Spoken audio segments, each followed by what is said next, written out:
It is 4 minutes past 10. Hello and good evening from Rwanda's capital here in Kigali, and many thanks for joining us on this edition. These are our top stories for our viewers in Rwanda and those watching us from across the world.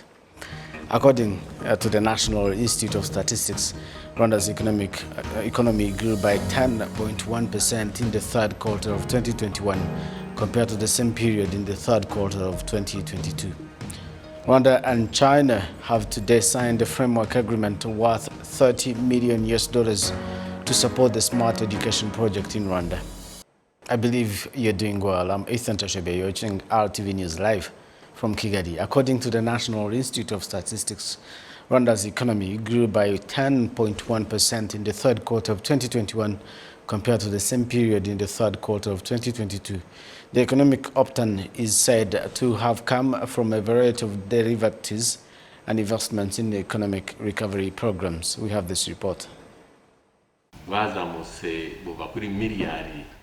According to the National Institute of Statistics, various economic recovery measures led to a 3.5% economic growth in the first quarter of 2021, a 20.6% economic growth in the second quarter, and a 10.1% economic growth in the third quarter of 2021.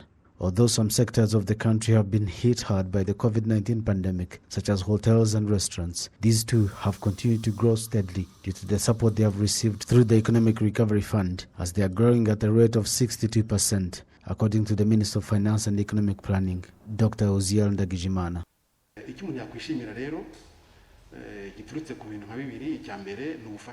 What we are pleased about includes two initiatives put in place to support industries to remain afloat during COVID-19 pandemic. But as the situation improves and some restrictions lifted, hotels and restaurants are recovering well, and they have recovered by 62% in the third quarter.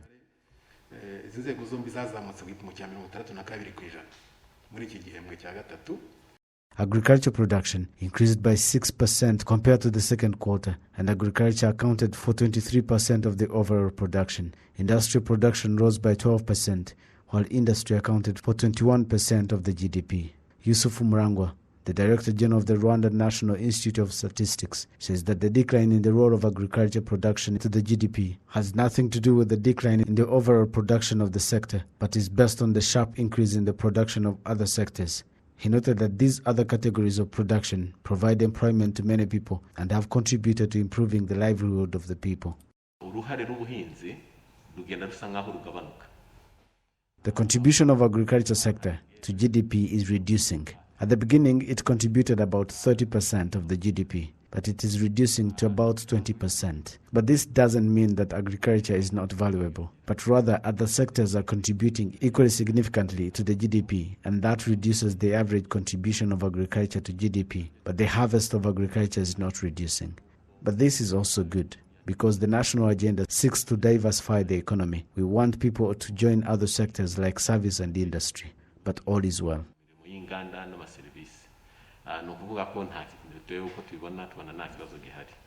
The National Institute of Statistics estimates that service sector productivity rose by 11%, while that sector accounted for 48% of the total GDP in the third quarter of 2021. In the third quarter of 2021, the country's gross domestic product was at 2,746 billion, compared to 2,453 billion Rwandan francs in the same quarter last year.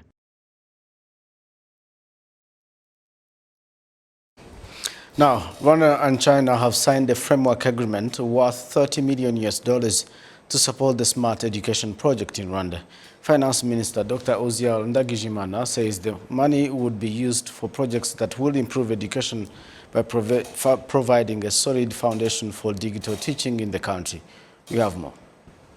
This Thursday, Rwanda and China signed a framework agreement worth $30 million to support Rwanda's smart education project. Rwanda's Minister of Finance and Economic Planning, Dr. Oziel Ndagijimana, who signed a $30 million loan agreement, said the money would be used for projects that will improve education system in Rwanda by providing solid foundation for digital teaching, education resources sharing, and championing innovations in teaching methods.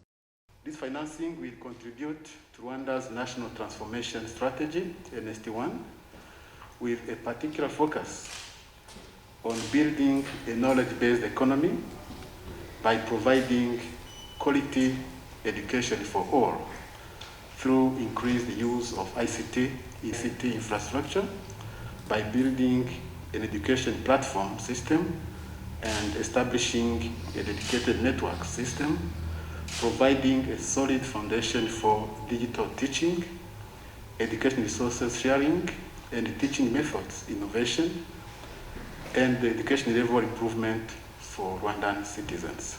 The Chinese ambassador to Rwanda, Rao Hangwei, said the loan was granted based on Rwanda's vision for technological advancement at all levels. As Rwanda continues to place ICT the center of education, China is more than happy to be a part and offer our concrete help. I firmly believe that the Smart Education Project will contribute to the betterment of digital infrastructure in Rwanda's education sector. The money was given as a long-term loan that will be repaid in 20 years, but will start to be repaid in 6 years after its adoption and the start of the implementation of the said technological advancement in the education sector. Now, people with stakes in agricultural development emphasized that the increase of the agricultural budget allocated to districts would trigger the completion of the projects related to this sector that are often delayed, hence leading to inadequate production. So far, 23.3% of the agriculture budget is allocated to districts, yet all the efforts lay to them for agricultural activities to be productive. Innocent Mugabo has this report.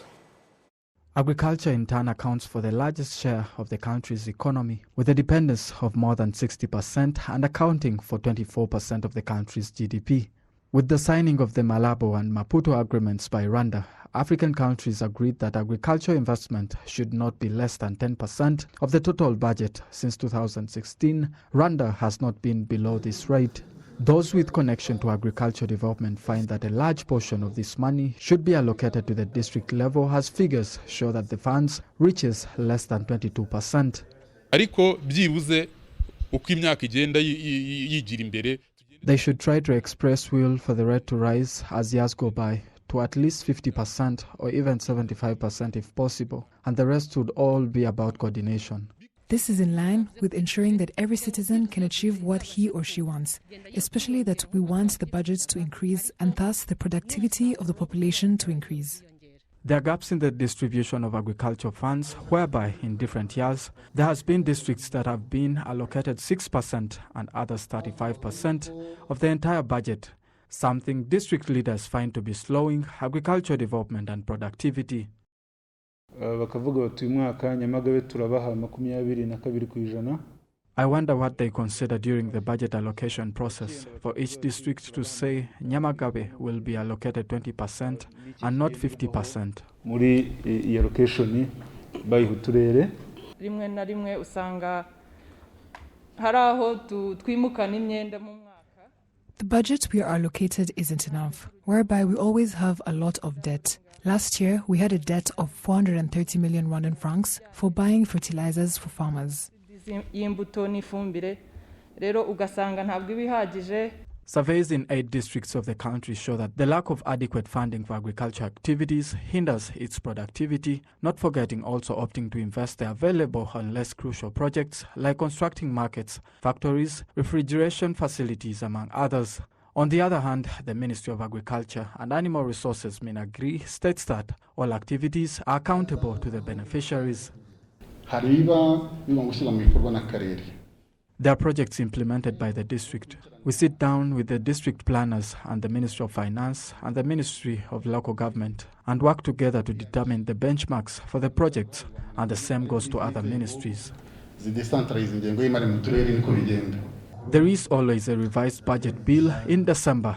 Members of Parliament find it necessary to discuss the issue so that the district budget for agriculture can be added to the benefits of improving the sector and better managing public finances.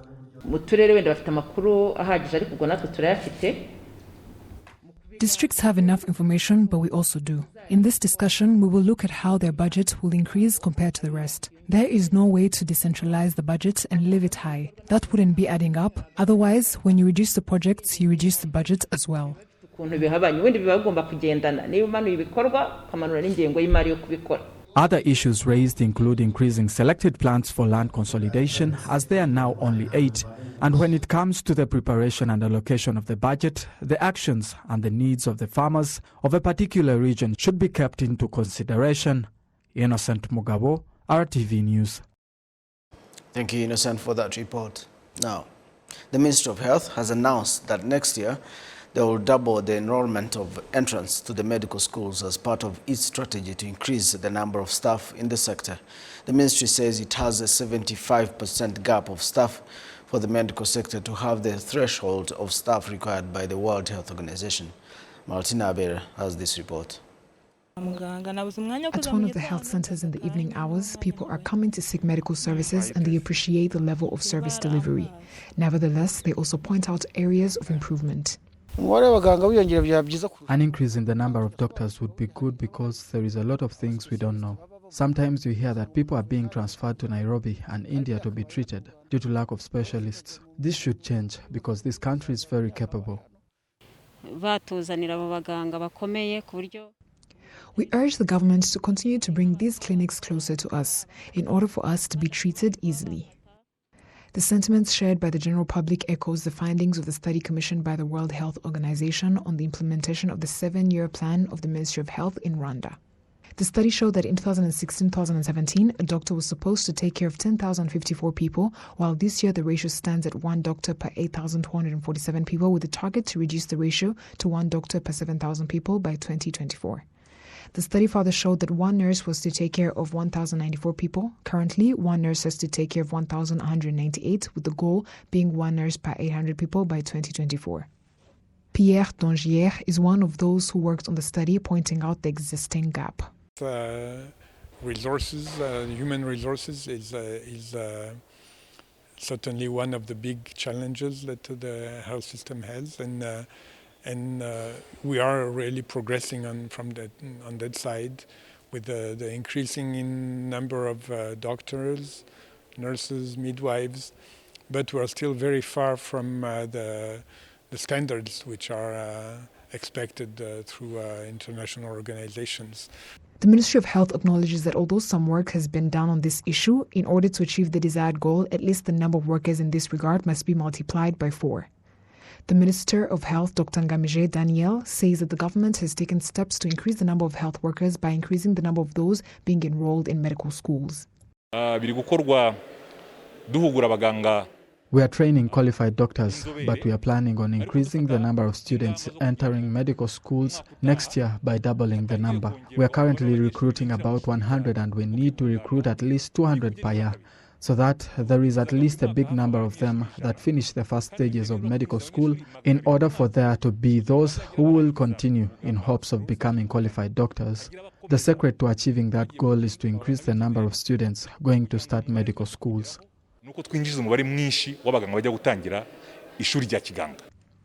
The ministry also said that the capacity of model hospitals has been enhanced so that medical students with the aim of becoming professionals can find professional internships on an international level. Increasing the number and availability of medical professionals in this regard will help Rwanda achieve its goal of becoming a regional medical hub. Martina Ebera, RTV News. Now, the Africa Wildlife Foundation has appointed 2 former African heads of state, that is, Issoufou Mahamadou, the former president of Niger, and Haile Mariam Desalegn, the former prime minister of Ethiopia, to the organization's global board of trustees to share the diverse and unique African leadership perspectives as AWF implements its ambitious 10-year strategy. The 2 leaders joined the wide array of international experts and thought leaders of on the board of the African Wildlife Foundation, including other former African heads of state, that is Festus Mogae of Botswana, and late Benjamin Mkapa of Tanzania, and late Katemuri Masiri of Botswana. Earlier today, I spoke to the CEO of the Africa Wildlife Foundation, Kadu Sebunya, on what these 2 leaders bring on board and why it is such a big deal for Rwanda to host the first ever African Protected Areas Congress next March. No, we're excited by the 2 eminent leaders of the continent to accept our invitation to come and play a very crucial role in joining our team in championing the new narrative for conservation in Africa. So their role here is really to mobilize, to help us mobilize the continent, to help us reach out to our leaders to make sure that they make the right decisions, especially around our development, understanding that Africa's development is non-negotiable.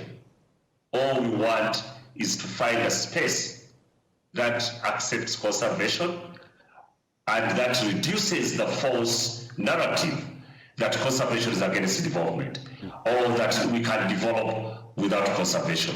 So that is their key role. So these leaders are going to be able to negotiate, reach out to their colleagues and peers, talk to the current sitting leaders, but also be the model for the African leaders, not only in political circles, because we need to talk to the CEOs, we need to talk to the legal minds of Africa, we need to talk to the key agricultural private enterprises, multinationals working on this continent.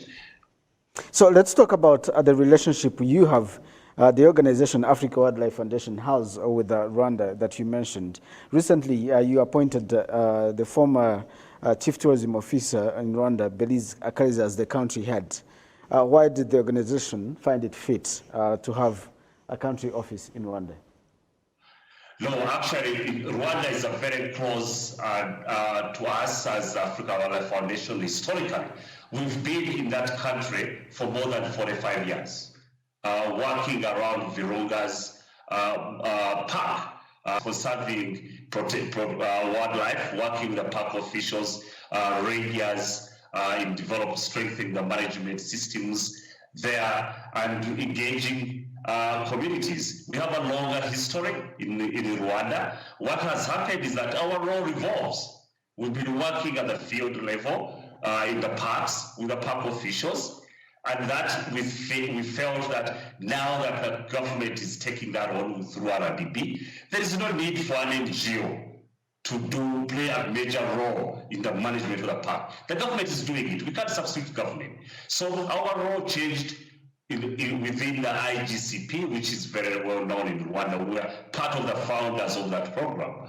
It evolved into bringing the governments to play a role in gorilla conservation, and hence the creation of the regional secretariat, again, which has offices in Rwanda. We are key players in that role.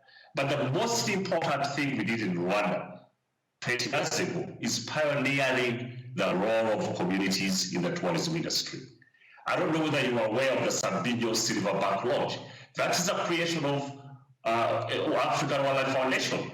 Our work with the communities, that is called the that's Sokola community, that is partnering with the governor's camp to run the highest end community lodge on the entire river communities. That is the work of WWF. For the last 10 years, this lodge has contributed more than $3.5 million to the communities, thanks to the good environment and the policies of Rwanda government. Right now, we are scaling up. We are developing a national program in partnership with the government of Rwanda, Ministry of Environment and the Ministry and RDB. And what we are doing now is looking at the entire ecosystem beyond the mountain gorillas.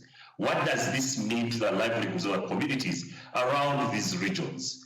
What kind of economies needs to be developed? What we call wildlife economies, economies that support livelihoods and support conservation in these areas, mapping out opportunities for private sectors in this area, defining the role of wildlife management in Rwanda's development plans. So we've started on that role at the national level, as well as continuing with our field work.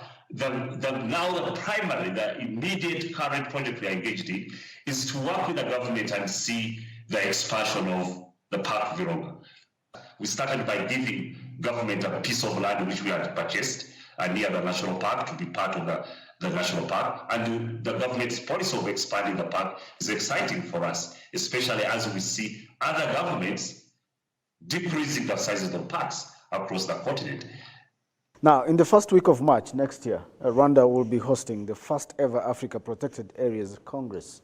Africa Wildlife Foundation is playing a key role in this Congress. If you could tell us, why is it such a big deal? Oh, this is a big deal. Actually, I'm personally excited about this conference, as well as sharing about it, because we have been in existence as Africa Wildlife Foundation for 60 years in Africa doing conservation. But this is the first time, next year in March in Kigali, that Africans are going to sit with the rest of our partners in the world to discuss the role of protected areas for Africa. What are the challenges? What are the lessons we've learned? What is working? What's not working? Why do we need national parks? What is their role in our economic aspirations? How do they contribute to our livelihoods and our lifestyles in Africa? And these Africans answering those questions. What kind of conservation approaches and strategies do we need to develop? And this is coming in the background that protected areas represent the last places where essential ecosystems of goods and services necessary for the current and future development and human well-being within Africa will be developed. This is where that Africa will start. I'll give you an example. 70% of sources of fresh water for our cities in Africa come from protected areas. 60% of the services to our agriculture, that is food security. The ecological services are coming from protected areas. So this conference is very important for Africa. We are seeking to deliberately foster dialogue that builds and empower the current generation and the young people who are the majority of Africans. 70% of the population of Africa is below 30. So we will play a role, we will hear their voice, we will hear their aspirations, and then we'll come up with a plan that's pure Africans that the rest of the world can now engage and partner with us in achieving, because we don't do this conservation of areas for Africans. Africa is representing the largest wildlife population in the world, so we do it for the world. Mr. Kadu, very lastly, we're coming to the end of 2021. We are starting 2022, and hopefully we will not be seeing a lot of COVID-19 variants. But what some of the lessons, have you learned from COVID-19 over the last 2 years as wildlife conservation activists? One is that I think that people have started understanding our work, that we just don't like animals more than people. We are not tree huggers. Our work is about our health. The zoonotic diseases that have caused COVID came from wildlife, and the poor way we've managed wildlife and wild places.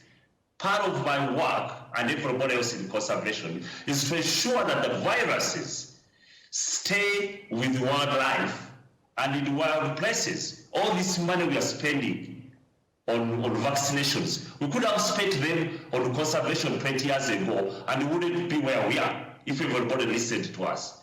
So it's very important that now people recognize that conservation is all about health, all about development, all about our agriculture. It's not that we like wildlife more than people. The second lesson we've learned is that Africa cannot look at conservation for tourism, because as tourists stayed home, as Africa closed their doors, the industry collapsed completely.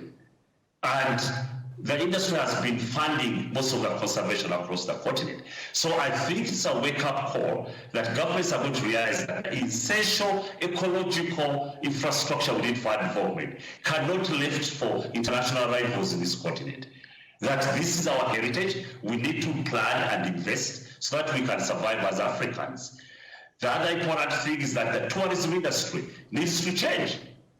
Africans, we cannot rely on people who are arriving on our continent so that they can enjoy wildlife and earn from them. They can keep our way. So we need to improve tourism by focusing on domestic tourism, by focusing on regional tourism, and more travelers across the continent in many countries are Africans. Mr. Kadu Sebunya, the CEO of Africa Wildlife Foundation, many thanks for finding time to speak to us. Thank you for having me. That very report brings us to the end of the entire news that we had for you this evening. From me and the rest of the production team, many thanks for your company tonight. Until next time, I'm Ethan Tashabia. Bye for now.